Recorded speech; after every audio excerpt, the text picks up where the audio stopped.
Number 1. Nancy Lynn Jason, age 18, was last seen in Bethesda, MD on July 20, 1977. Nancy was a follower of a religious group called Divine Light Mission in 1977. The group touted their meditation techniques as a cure for everything from drug addiction to medical ailments. Nancy suffered from epilepsy. Premis, as the followers were called, generally lived in group quarters, known as Premi houses. Nancy lived in the Premi house in Bethesda, MD in the spring and summer of 1977. She was being treated by Premi doctors Robert Hallowitz and John Horton, as were the other 7 to 10 Premis she resided with. It is believed that this particular Premi house catered specifically to those with medical issues. More information about the Divine Light Mission can be found here. Nancy was last seen as she prepared for a trip to Florida to attend one of their meetings. The items she had packed, including her clothing, money, and camera, were left in her residence. Nancy was known to hitchhike, although it's unlikely that she traveled to Florida without her luggage. Dr. Robert Hallowitz, one of the doctors who had been treating Nancy at the time of her disappearance, lost his medical license in 1993 after several female patients complained that he had sex with them. Hallowitz reportedly told his patients that he was the embodiment of God on a mission to bring light and love into the world by fathering children. One of his patients reported that Dr. Hallowitz had warned her that patients who had displeased him in the past had met untimely deaths. Law enforcement is looking for information on a Caucasian man, in his 30s, who was hanging around the Premi house in 1977. He was apparently there in an attempt to recruit members for his own following. They would also like anyone who was at the Bethesda MD Premi house in 1977 to contact Detective Joseph Mudano with the Montgomery County PD at joseph.mudano@montgomerycounty.gov. Any Premis out there who lived in Bethesda or attended a meeting in Florida in the summer of 1977? Does anyone remember this girl? I found this UID, located in 1979 in Prince George County, MD. She was not the victim of an intentional crime, but was hit by a car, apparently while hitchhiking. The victim is described as white, aged between 18 to 29. The weight is way off. The UID is said to weigh 173 pounds, compared to Nancy's 124 pounds. I can't help but notice a resemblance in the shape of the face, however, and I suppose it is possible to gain 50 pounds in 2 years. We may never know if this is Nancy, however. No DNA sample was taken from the UID, although dentals are available. Nancy's family has submitted DNA, but her dental records are not available. Unless law enforcement is willing to exhume the body, this may be a dead end. Number 2. Police are hopeful they can solve the mystery of Simone Ridinger, a Sherborne teenager who was last seen 43 years ago. If we do our due diligence, I think there's a chance, said Sherborne Police Detective James Godinho. At the end of the day, our primary goal is to find the girl, put it to a proper rest, and give some closure to the family. Ridinger was 17 when she was last seen on September 2, 1977, leaving the former Rainbow restaurant in Natick after her waitress shift. She planned to hitchhike to Cape Cod to catch a ferry to Martha's Vineyard to rendezvous with her parents. When Ridinger didn't arrive, her parents thought she may have decided to spend time with friends or skip the trip entirely, according to a blog post by the National Center for Missing and Exploited Children. Concern escalated to alarm when Ridinger's parents returned to their Sherborne home 9 days later, and there was no sign of their daughter. A critical piece in the investigation, Godinho said, is a possible traffic stop by a Massachusetts State Police trooper, who may have had Ridinger in his cruiser at the time of the stop. In 1986, 9 years after Ridinger's disappearance, a 79-year-old man approached Sherborne Police after he saw a photo of the missing Ridinger in a local newspaper. He told police he may have given a woman, who fit Ridinger's description, a ride to the Cape after he was pulled over by a state trooper. The man said Ridinger was in the trooper's car, and when the trooper found out the man was driving to the Cape, he asked if Ridinger could hitch a ride with him. I still find that difficult to believe, Godinho said of a trooper handing over Ridinger to a stranger. It was kind of the wild, wild west back then. The trooper could have been off shift, and here was an old man who seemed harmless. The man who spoke with Sherborne Police is deceased. Godinho doesn't believe the Sherborne officer who conducted the interview reached out to state police for more information. There are no state police records of that traffic stop, including the trooper's name, to prove that it happened, Godinho said. He also searched local police departments in the area of the traffic stop to see if they had any records. None were found. That story is the hurdle in the whole thing, Godinho said. There's another wrinkle in the investigation. The man's 1986 interview with Sherborne Police is eerily similar to one given to the department in 2016 by a former waitress who worked with Ridinger. Both recalled Ridinger wore a blue polyester blouse and shirt and white high-top sneakers when they last saw her. Godinho learned after interviewing the late man's son that his father was a blue-collar worker whose hobby was building clocks. Nothing jumped out that drew immediate concern, Godinho said. Godhino also spoke with former Sherborne students who knew Ridinger and a former boyfriend. Godhino has an investigation checklist.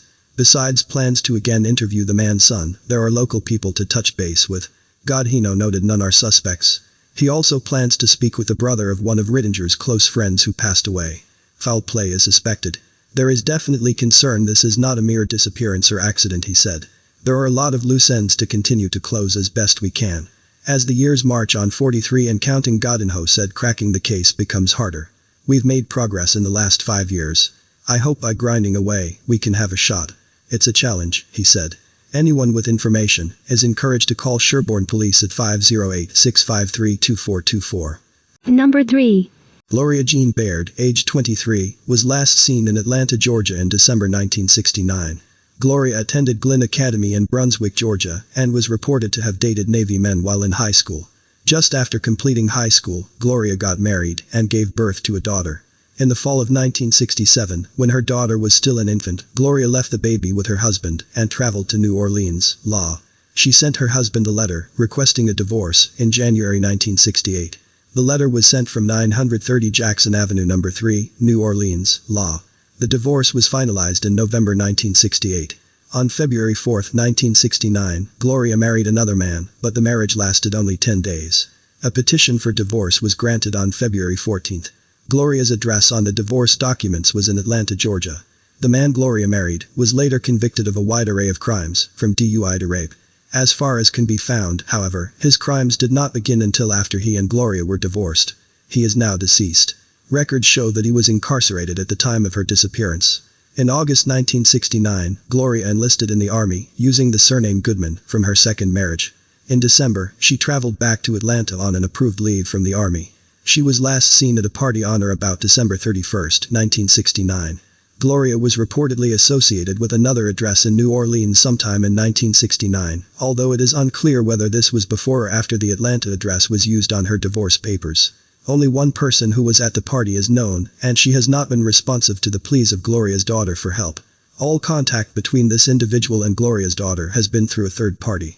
She did apparently tell someone a while back that Gloria had left the party with 3 men, but no additional details were provided.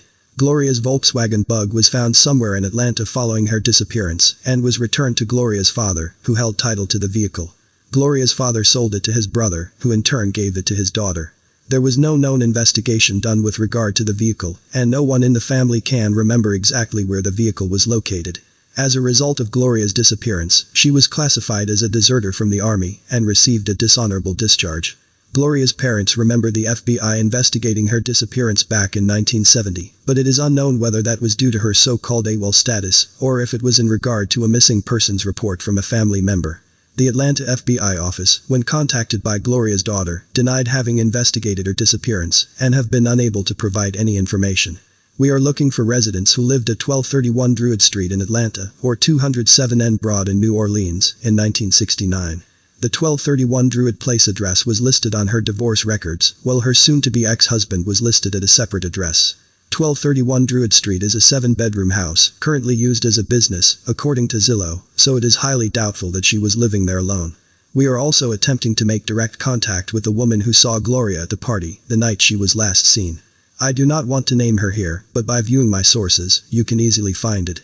Gloria's daughter has been searching for years and longs for the day that she can finally learn what happened to her mother after she left that party in December 1969.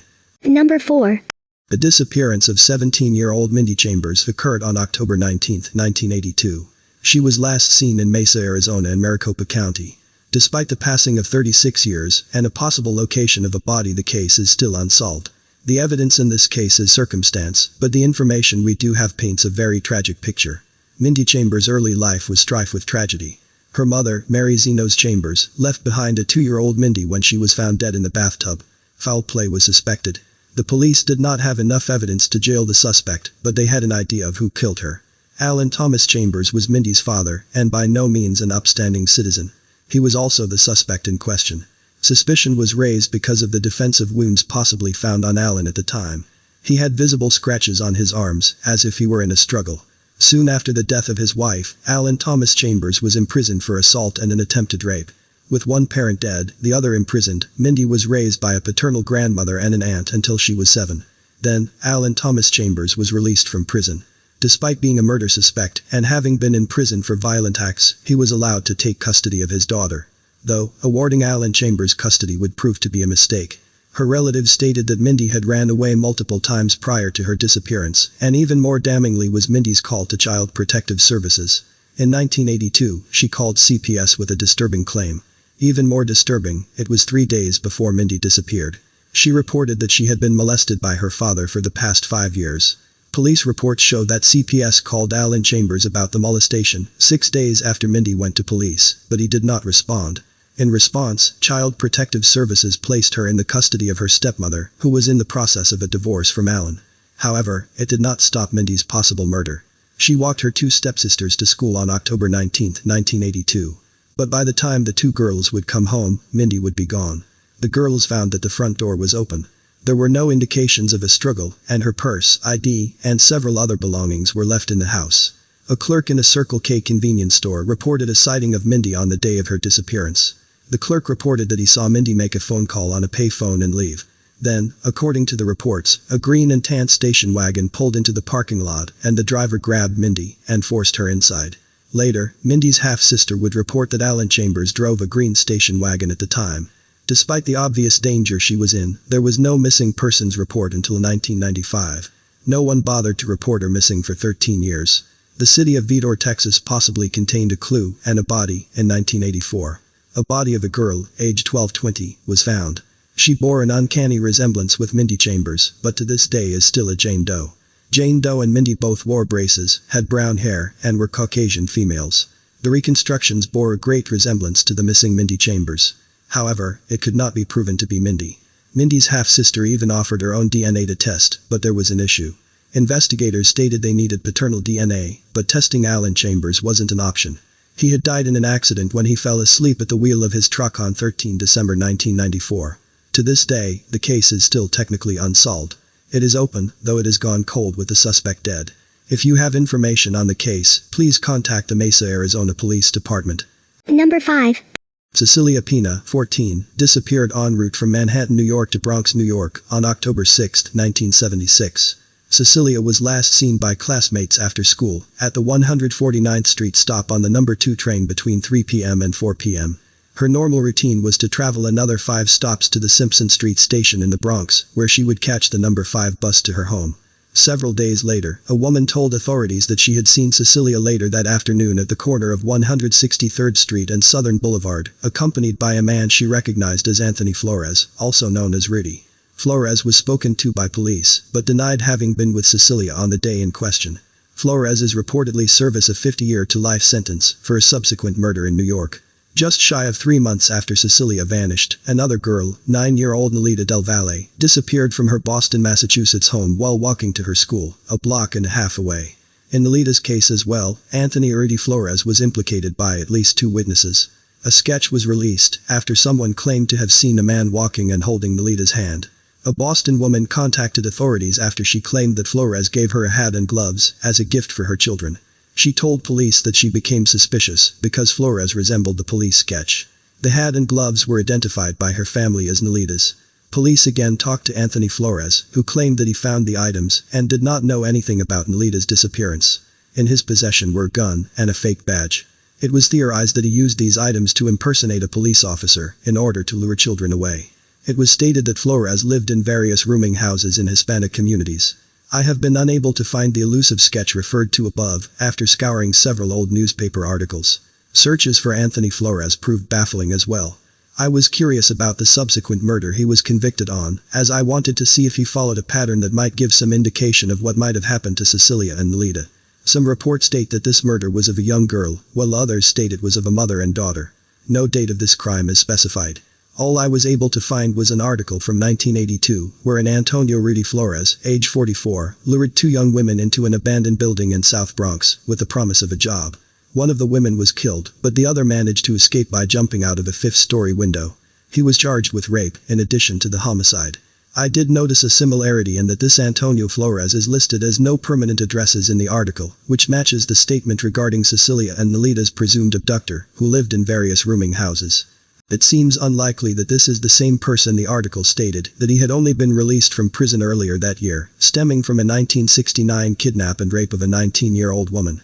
It sounds like this guy was incarcerated when Cesilia and Lolita went missing. Searches of both New York and federal prison records have not turned up any likely matches.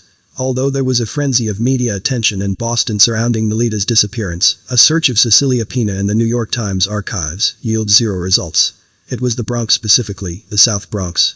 It was the 1970s, when the Bronx was not a nice place.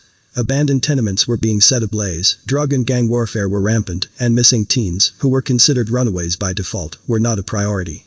The Bronx has seen, and continues to see, revitalization in recent years. Many of the old abandoned buildings have been renovated or torn down and rebuilt. Many more are slated to be revitalized in the future. There will be surveyors, construction crews, demolition teams, and inspectors combing the interior of the buildings, and they probably are unaware that Cesilia is missing, let alone that she may be located, in some form, in one of these very buildings. And where is this Anthony Flores? 37 years later, he might have something to say. You'll see this sort of suggestion from me a lot. I think law enforcement has a tendency to exhaust all their initial leads, then place the case on the back burner until they receive new leads. I am a believer that the passage of time can make old leads new again. People are often afraid to talk to police initially, out of fear that they themselves may meet the same fate, but in 30 years, loyalties fade, and fears subside. If Anthony Flores had a girlfriend, roommate, brother, or neighbor at the time, I think they should be talked to, if nothing else, just to find out where these two innocent girls are. And a final suggestion. A partial skull was located in Marshfield, Ma on October 25, 1976. It is believed to be that of a female between the ages of 15 and 19 years old, and the date of death is believed to be in 1976. This skull was located in the ocean, 5 to 6 miles off the coast, so it may have originated in Boston or Nick, both places that Flores had ties to.